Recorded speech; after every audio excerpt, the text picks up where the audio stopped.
नमस्कार मंडळी, कार्यक्रमात आपणा सर्वांचं मनपूर्वक स्वागत. आज आहे बुधवार, भारतीय सौर दिनांक 4 चैत्र शके 1948 अर्थात 25 मार्च 2026. मंडळी, कार्यक्रमात आज आपण जाणून घेणार आहोत उन्हाळी हंगामात भेंडी आणि गवार लागवड याविषयीची माहिती. डॉक्टर योगेश परुळेकर यांच्याशी याविषयी संवाद साधलाय विद्या तावडे यांनी. नमस्कार शेतकरी मित्र हो, सध्या आपण बघतोय की उन्हाळा हा चांगलाच आता जाणवायला लागलाय आणि या हंगामामध्ये उन्हाचा तसंच पाण्याचा ताण सहन करू शकणाऱ्या भाजीपाला पिकांची लागवड करणं हीच आता काळाची गरज आहे असं म्हटलं तरी वावगं ठरणार नाही. आणि या भाज्या म्हणजेच भेंडी आणि गवार, तर या सर्व भाज्यांची लागवड कशी करायची आणि यांच्यापासून आपण चांगलं उत्पन्न कसं मिळवायचं याविषयी माहिती देण्यासाठी आज आपल्या स्टुडिओमध्ये डॉक्टर बाळासाहेब सावंत कोकण कृषी विद्यापीठ दापोली इथून भाजीपाला विशेषज्ञ डॉक्टर योगेश परुळेकर सर आलेले आहेत. सर नमस्कार. नमस्कार मंडळी. सर, सुरुवातीला सांगा की म्हणजे जसा उन्हाळा सुरू झालाय तसंच आपल्याला याची तीव्रता जाणवायला लागली आहे, तर अशा वातावरणामध्ये कोणकोणत्या भाजीपाला पिकांची लागवड आपण करायला हवी? खरं आहे, यावर्षीचं जर आपण वातावरण बघितलं तर त्याच्यामध्ये बदलाचे संकेत अगदी सुरुवातीपासून दिसू लागलेत. आपण बघितलंय की प्रदीर्घ काळ असलेली थंडी ही आत्ताच कुठे संपू लागली आहे आणि जोपर्यंत उन्हाळा सुरू होतोय तोपर्यंत त्याचे चटके आपल्याला सुरुवातीलाच जाणवू लागलेले आहेत. बरोबर. अशा या वाढत जाणाऱ्या उन्हाळ्यामध्ये आपल्याला जर भाजीपाला पिकांची लागवड करायची असेल तर काही ठराविक पिकांची निवड आपल्याला करायला लागते. हो. यामध्ये जर आपण प्रामुख्याने बघितलं तर लाल माठ आहे, जी पालेभाजी म्हणून आपण खातो, तसेच भेंडी आहे, गवार आहे आणि काही वेलवर्गीय पिकांमध्ये भोपळ्यासारख्या पिकांचीच आपण या ठिकाणी लागवड करू शकतो. मात्र या पिकांची लागवड जरी करू शकत असलो तरी त्याचं व्यवस्थापन हे अतिशय काटेकोरपणे आपल्याला करायला लागतं आणि ह्या अशा प्रकारच्या व्यवस्थापनानंतरच आपल्याला त्याचं चांगलं उत्पादन या ठिकाणी घेऊ शकतो आपण. खरंय, म्हणजे आपण जसं बघितलं की उन्हाळा जो तीव्र उन्हाळा आहे पण तरी सुद्धा आपण काही भाजीपाला आहे, पिकं आहेत की ज्यांची लागवड करून आपण चांगल्या प्रकारे उत्पन्न घेऊ शकतो आणि दैनंदिन आहारात त्याचा वापरही करू शकतो, नाही का? निश्चितपणे. तुम्ही उल्लेख केलात की भेंडी आणि गवार ही पिकं आपण घेऊ शकतो, तर ही जास्त उपयुक्त अशी पिकं आहेत असं तुम्ही म्हणालात, त्याविषयी सांगा. ही पिकं म्हणजे भेंडी आणि गवार हीच पिकं मी तुम्हाला का सुचवलेली आहेत की ह्या पिकांची लागवड शेतकऱ्यांनी करावी. असं का, तर याला काही विशिष्ट कारणं आहेत. ही दोन्ही जी पिकं आहेत, भेंडी आणि गवार, यांची जी मूळ संस्था आहे ही अतिशय खोलवर जाणारी मूळ संस्था आहे आणि त्यामुळे जमिनीमध्ये जास्त खोलीवरती ही मुळं जाऊन तिथलं पाणी हे शोषून घेण्याची क्षमता या पिकांमध्ये आहे. काही कारणाने समजा उष्णता वाढली आणि पाण्याचा ताण काही प्रमाणामध्ये बसला तरी देखील त्यामध्ये सुद्धा ही पिकं तग धरू शकतात. आणि सर्वात महत्त्वाचं म्हणजे गेल्या वर्षी आपण अनुभवलंय की पावसाळा लवकर सुरू झाला होता, 15 मेच्या दरम्याने. अशा पद्धतीने जर समजा पावसाळा लवकर सुरू झाला तरी देखील पावसाळी वातावरणामध्ये सुद्धा ही पिकं चांगली उत्पादन देऊ शकतात. म्हणून आपण म्हटलं की भेंडी आणि गवारसारखी पिकं आपल्याला उन्हाळी हंगामामध्ये व्यापारी पद्धतीने घेता येऊ शकतील. थोडक्यात असं म्हणता येईल की भेंडी आणि गवार ही काटक पिकं आहेत, नाही का? हो, अतिशय काटक अशी ही पिकं आहेत आणि वातावरण बदलाला अगदी प्रतिकार करणारी अशी ही पिकं आहेत. खरंय, म्हणजे जसं तुम्ही म्हणालात की पाऊस पडला तरी सुद्धा यांची लागवड आपल्याला फायदेशीरच ठरेल.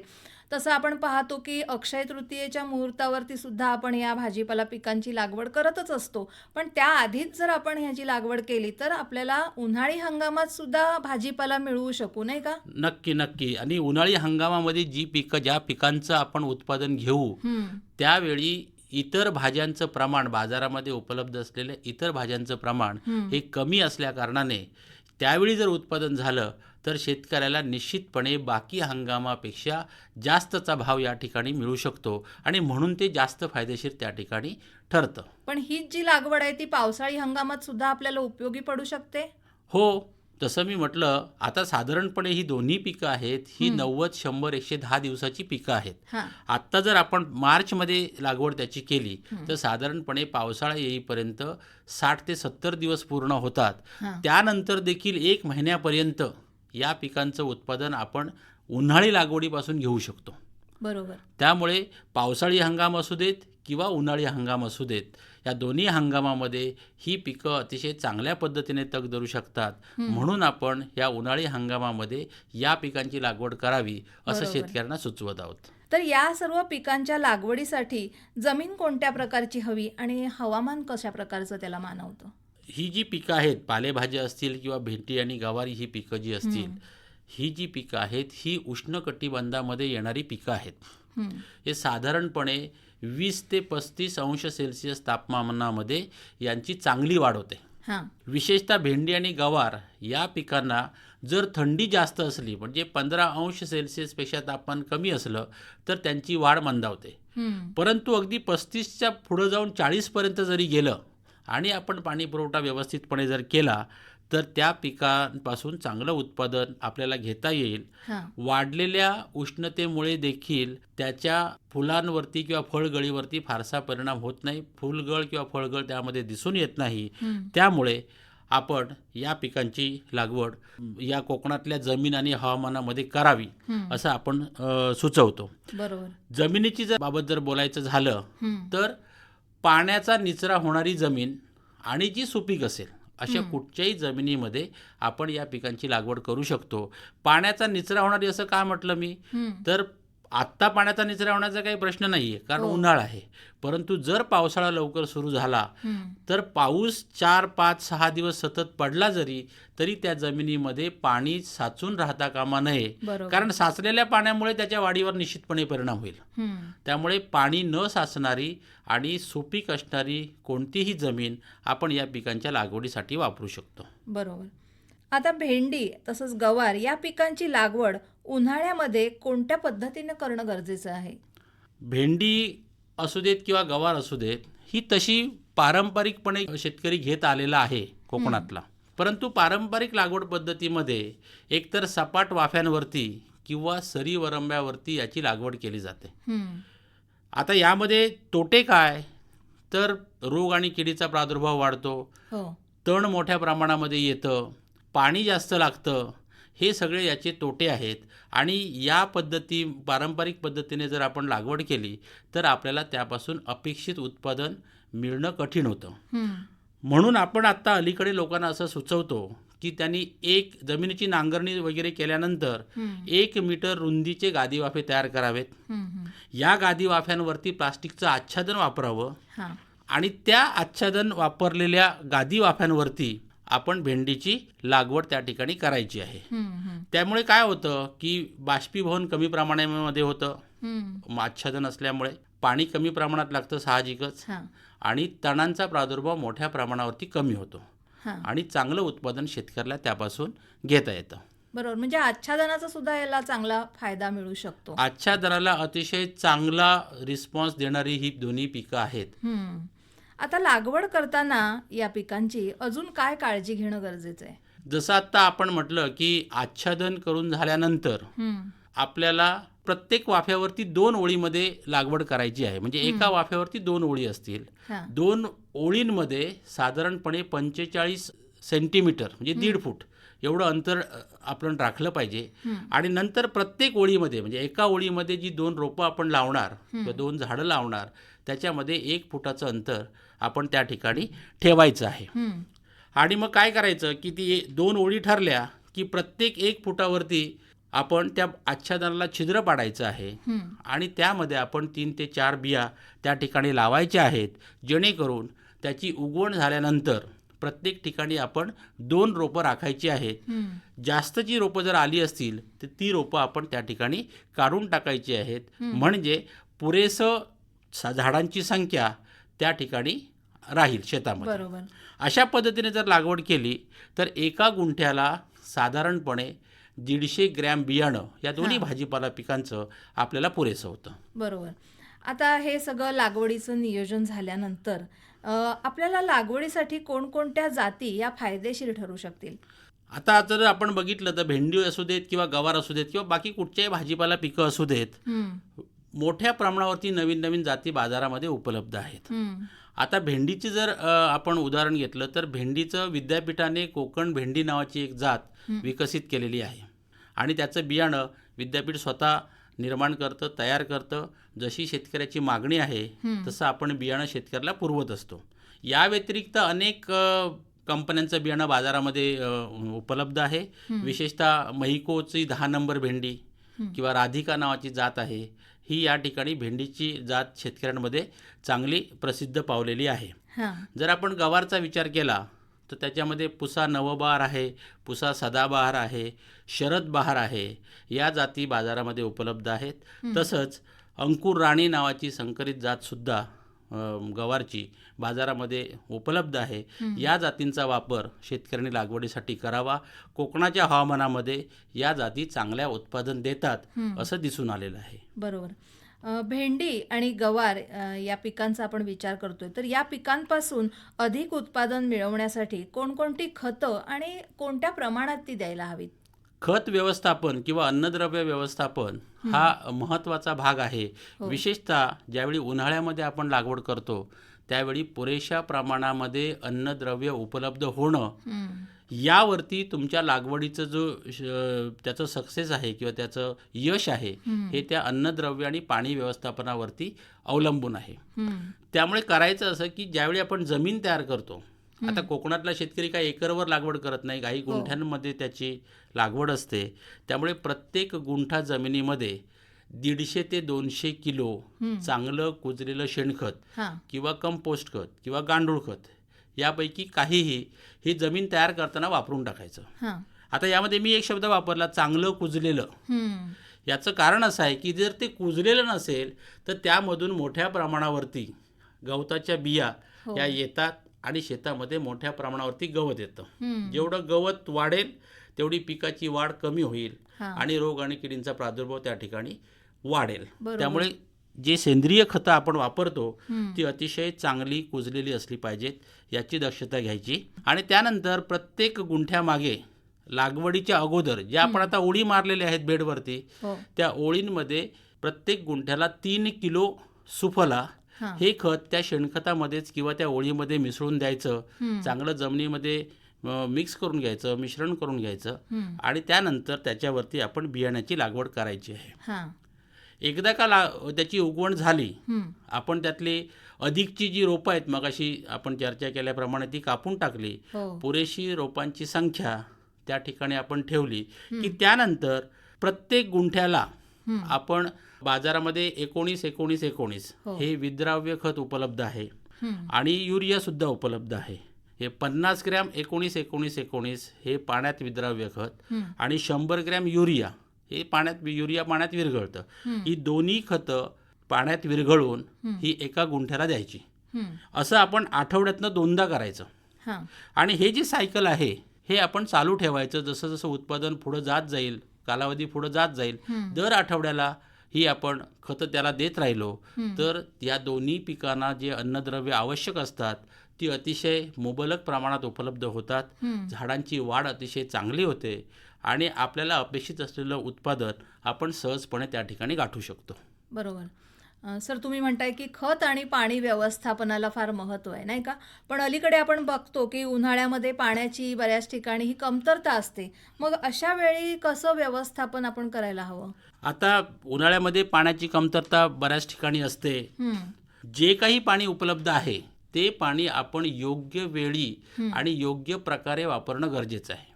त्याचा वापर आपण कमीत कमी कसा करावा याच्यासाठी आपण काय म्हटले, पहिलं आच्छादन करा.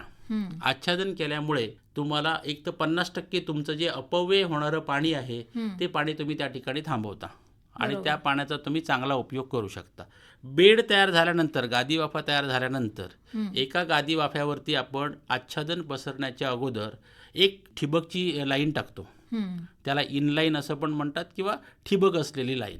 ह्या एका लाईनमधून जाणारं पाणी हे पूर्ण बेड भिजवतं. त्यामुळे ती लाईन टाकून घ्यायची आणि लागवड झाली म्हणजे पेरणी झाली की पेरणी झाल्यानंतर पहिले 2 दिवस साधारणपणे सकाळी अर्धा तास आणि संध्याकाळी अर्धा तास असं 2-3 दिवस आपण बेड चांगले भिजेपर्यंत त्या ठिबकमधून पाणी द्यायचं. एकदा ते सगळे बेड भिजले की मग आपल्याला प्रत्येक दिवशी साधारणपणे 15 मिनटं ते अर्धा तास दिवसातनं एकदा पाणी सोडलं ठिबक संचाद्वारे की ते पुरेसं होतं. आता 15 मिनिटं सोडायचं का अर्धा तास सोडायचं, हम्म. हे त्या शेतकऱ्याने आपली जमिनीची प्रत कशी आहे, बरोबर. त्याची पाणी धरून ठेवण्याची क्षमता कशी आहे, हे त्या ठिकाणी त्याने तपासणं गरजेचं आहे. हम्म. म्हणजे अगदी जाऊन सरळ त्या बेडमध्ये बोट घातल्यानंतर आपल्या लक्षात येईल की ह्या जमिनीमध्ये ओलावा कितपत आहे. हम्म. जोपर्यंत ओलावा आहे तोपर्यंत पाणी अजून कमी करू शकतो. अर्धा तास देत असेल तर 20 मिनटं करायचं, 20 मिनटं देत असेल तर 10 मिनटं करायचं. हम्म. अधिकचं पाणी दिलं जाणार नाही, त्याच्यावरती लक्ष देणं गरजेचं आहे. समजा काही वेळा काय होतं, मार्च महिन्यानंतर किंवा एप्रिल महिन्यानंतर हम्म. अचानक उष्णतेमध्ये वाढ होते.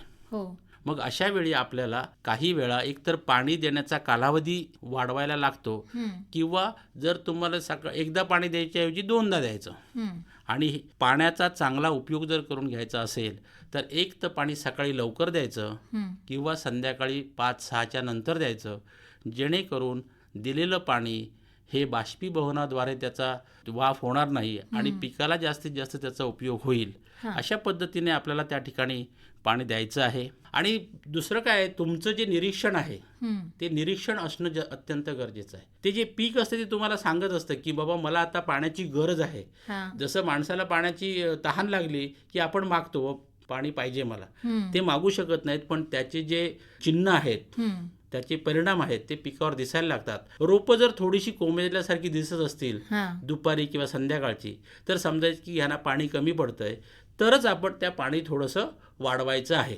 बरोबर. ते जर कोमेजलेपणा दिसत नसेल तर आपण देतोय हे पाणी पुरेसं आहे असं समजायला काही हरकत नाही. खरंय. आता अशा प्रकारे या पिकांची लागवड केल्यानंतर पूर्ण जेव्हा आपले फुलं येऊन लाग व्हायला लागते तेव्हा त्याची काढणी कशी करायची आणि ती नेमकी कधी करायची? साधारणपणे या दोन्ही पिकांना, म्हणजे भेंडी असू देत किंवा गवार असू देत, ही उन्हाळ्यामध्ये जर लागवड केली तर 35 ते 40 दिवसापासून तुम्हाला उत्पादन द्यायला सुरुवात करतात. हां.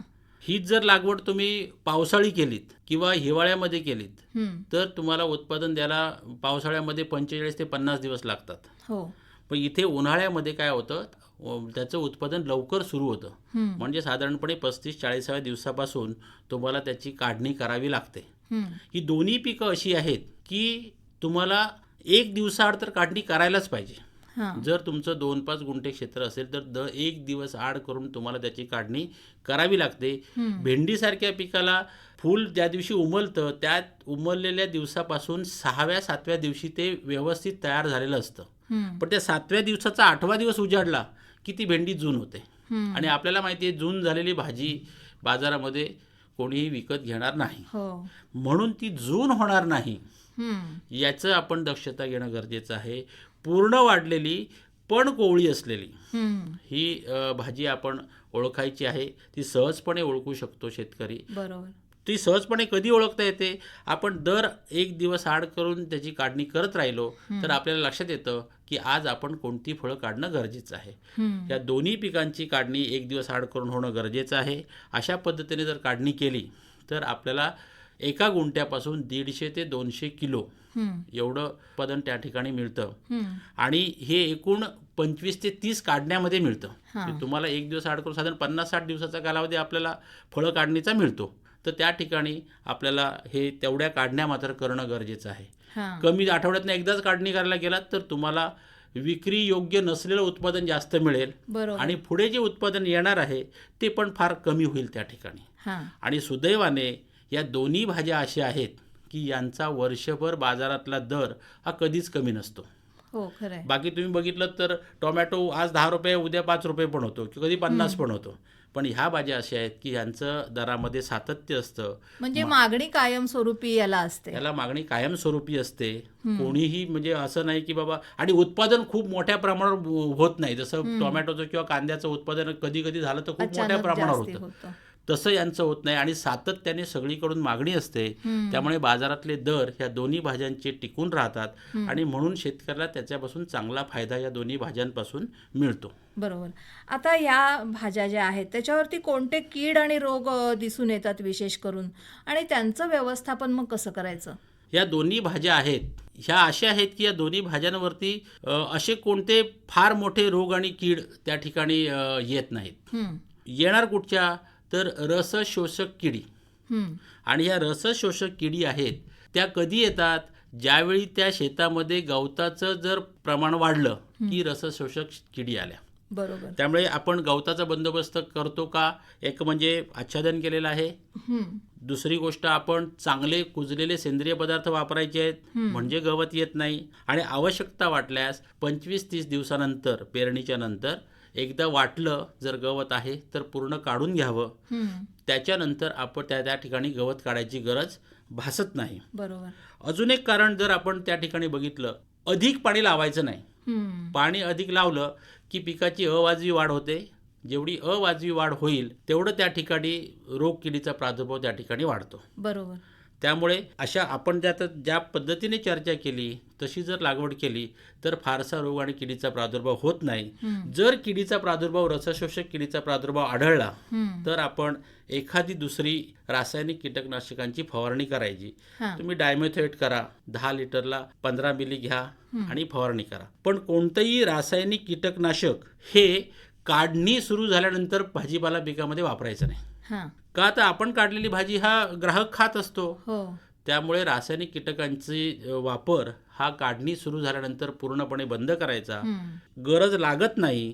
जर गरज लागलीच तर जीवामृत किंवा गोमूत्राची जर फवारणी केली तर ह्या किडी पिकापासून दूर ठेवण्याचं काम हे दोन्ही ज्या मिश्रण आहेत, जीवामृत आणि गोमूत्र, हे त्या ठिकाणी करत असतात. बरोबर. म्हणजे मला वाटतं सेंद्रिय पद्धतीने आणि पूर्णपणे रासायनिक खतांचा किंवा औषधांचा वापर केला नाही तरी सुद्धा आपण या पिकांची पासून उत्पन्न घेऊ शकतो. जमिनीची सुपीकता चांगली ठेवली, व्यवस्थित मशागत केली तर सेंद्रिय पद्धतीने पण आपण त्याचं उत्पादन घेऊ शकतो.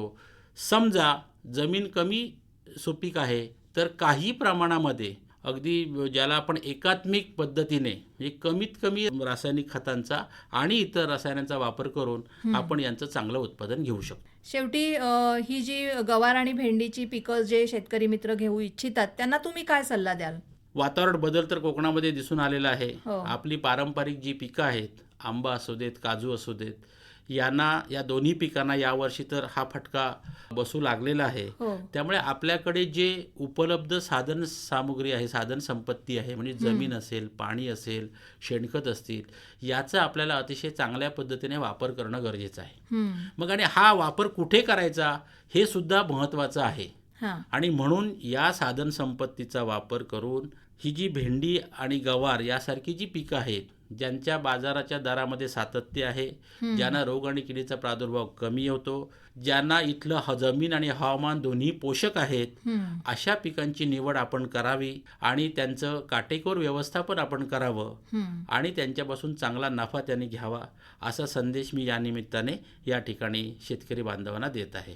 निश्चितच. सर, आज आपण इथे आलात आणि भेंडी आणि गवार या दोन ज्या आपल्या दैनंदिन वापरातल्या महत्त्वपूर्ण अशा भाज्या आहेत त्यांचं पीक आपल्या शेतामध्ये कशा प्रकारे चांगल्या पद्धतीने घेता येईल याविषयीची सविस्तर माहिती सर्व आपल्या शेतकरी मित्रांना दिलीत. त्याबद्दल आकाशवाणीतर्फे आणि सर्व शेतकरी मित्रांतर्फे मी आपले आभार मानते. धन्यवाद. धन्यवाद. उन्हाळी हंगामात भेंडी आणि गवार लागवड याविषयी डॉक्टर योगेश परुळेकर यांची विद्या तावडे यांनी घेतलेली मुलाखत आत्ताच आपण ऐकलीत. मंडळी, आता जाणून घेऊया हवामानावर आधारित कृषी सल्ला. नमस्कार मंडळी. प्रादेशिक हवामान केंद्र मुंबई यांच्याकडून प्राप्त झालेल्या हवामान अंदाजानुसार दिनांक 25 ते 27 मार्च दरम्यान तापमानात वाढ होण्याची शक्यता आहे. आता कृषी सल्ला. नव्यानं लागवड केलेल्या आंबा आणि काजू कलमांना तसंच सुपारी आणि नारळाच्या रोपांना सुद्धा उष्णतेचा ताण टाळण्यासाठी आणि तीव्र सूर्यप्रकाशापासून संरक्षण करण्यासाठी शेडनेट किंवा नारळाच्या झावळ्यांद्वारे सावलीची व्यवस्था करावी. मंडळी, काही भागांमध्ये आंबा काढणीला तयार झालेला आहे. काढायला तयार झालेल्या फळांचा गर्द हिरवा रंग जाऊन फिकट पिवळसर हिरवा रंग होतो. देठाजवळ खड्डा पडतो आणि दोन्ही खांदे उंचावतात आणि झाडावरून एखाद दुसरं पिकलेलं फळ गळून पडतं. हापूस आंबा फळातील साका कमी करण्यासाठी नूतन झेल्याच्या सहाय्यानं 14 आणि पक्वतेची फळं अलगद देठासह काढावीत आणि सावलीत ठेवावीत. काढणी सकाळी 10 वाजेपर्यंत किंवा संध्याकाळी 4 नंतर करावी. काढलेल्या फळांचं तापमान वाढल्यास साका आढळतो, म्हणून फळं उन्हात ठेवू नयेत. तसंच वाहतूक करताना सुद्धा फळं झाकून न्यावीत. आंब्यामध्ये फळकूच हा काढणी पश्चात प्रमुख बुरशीजन्य रोग आढळतो.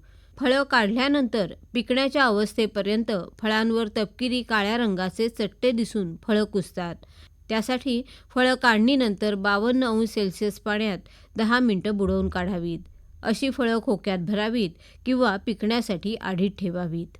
तसंच सूर्यप्रकाशापासून संरक्षण होण्यासाठी आणि फळांचा आकार वजन वाढून डागविरहित फळं मिळण्यासाठी गोटी ते अंडाकृती आकाराच्या आंबा फळांना डॉ. बाळासाहेब सावंत कोकण कृषी विद्यापीठाने दिलेल्या शिफारशीनुसार 25x20 सेंटीमीटर आकाराच्या कागदी वर्तमानपत्रापासून बनवलेल्या पिशव्यांचं आवरण घालावं. आवरण घालताना फळाच्या देठाकडे इजा होणार नाही याची काळजी घ्यावी. ज्या आंबा बागांमध्ये फळं गोटी किंवा अंडाकृती अवस्थेत आहेत तिथं फळांची गुणवत्ता सुधारण्यासाठी 1% पोटॅशियम नायट्रेटची फवारणी करावी. फळांच्या वाटाणा, गोटी आणि अंडाकृती अवस्थेत अशा एकूण 3 फवारण्या कराव्यात. फळधारणा झालेली असेल तर जिथे उपलब्ध आहे आणि शक्य आहे तिथे प्रति झाडाला 15 दिवसांनी 150 ते 200 लिटर पाणी द्यावं. अशा प्रकारे 3 ते 4 पाण्याच्या पाळ्या द्याव्यात. मात्र फळं काढणीला तयार होण्याच्या 1 महिना अगोदर झाडाला पाणी द्यायचं बंद करावं. म्हणजे फळांच्या गुणवत्तेवर आणि टिकाऊपणावर कोणताही अनिष्ट परिणाम होत नाही. मंडळी, दमट हवामानामुळं आंब्याच्या विकसित होणाऱ्या फळांवर करपा रोगाचा प्रादुर्भाव होऊ शकतो. असा प्रादुर्भाव जर आढळला तर कार्बेंडाझिम 12% अधिक मॅन्कोझेब 63% 10 ग्रॅम प्रति 10 लिटर पाण्यामध्ये मिसळून फवारणी करावी. ही फवारणी काढणीपूर्वी फक्त 1 महिन्यापर्यंतच करावी. तापमानात वाढ होण्याची शक्यता असल्यानं नवीन लागवड केलेल्या आंबा कलमांना पहिली 3 वर्ष पाणी देण्याची व्यवस्था करावी. तसंच जोडाच्या खाली बुंध्यावर येणारी फूट वेळोवेळी काढून टाकावी. पहिल्या वर्षी आठवड्यातून 2दा तर दुसऱ्या वर्षी 15 दिवसातून 2दा आणि तिसऱ्या वर्षी महिन्यातून 2दा प्रत्येक कलमांना 30 लिटर पाणी देण्याची व्यवस्था करावी. तसंच झाडाच्या बुंध्याभोवती गवताचं आच्छादन करावं. मंडळी, आता काजूविषयी. 2 दिवस आड पक्व काजू बी आणि बोंडू यांची वेचणी करून बी बोंडूपासून वेगळं करून काजू बी स्वच्छ पाण्यानं धुवावी आणि नंतर ती उन्हामध्ये 3 दिवस वाळवावी. बियांची एकसारखी वाळवणी होण्याकरता दर 2 तासांनी बियांची उलटपालट करावी. 3 दिवस वाळवणी झालेली काजू बी थंड करून गोणपाटामध्ये भरून कोरड्या ठिकाणी ठेवावी. काजू बीची उगवण क्षमता तसंच गराची प्रत चांगली राखण्याकरता बाजारपेठेमध्ये उपलब्ध प्लॅस्टिक होळीमध्ये हवाबंद करून नंतर ती गोणपाटामध्ये भरून कोरड्या ठिकाणी ठेवावी. तसंच नवीन लागवड केलेल्या काजू कलमांना पहिल्या 2 वर्षामध्ये उन्हाळ्यामध्ये 8 दिवसाच्या अंतरानं 30 लिटर पाणी प्रति कलम याप्रमाणे द्यावं. तर मंडळी, हा होता हवामानावर आधारित कृषी सल्ला. नमस्कार. हवामानावर आधारित कृषी सल्ला आपण ऐकलात. याचं वाचन केलं होतं गायत्री भरणकर यांनी. बरं तर मंडळी, कार्यक्रमाची वेळ संपत येते तेव्हा मी आपला निरोप घेते. नमस्कार.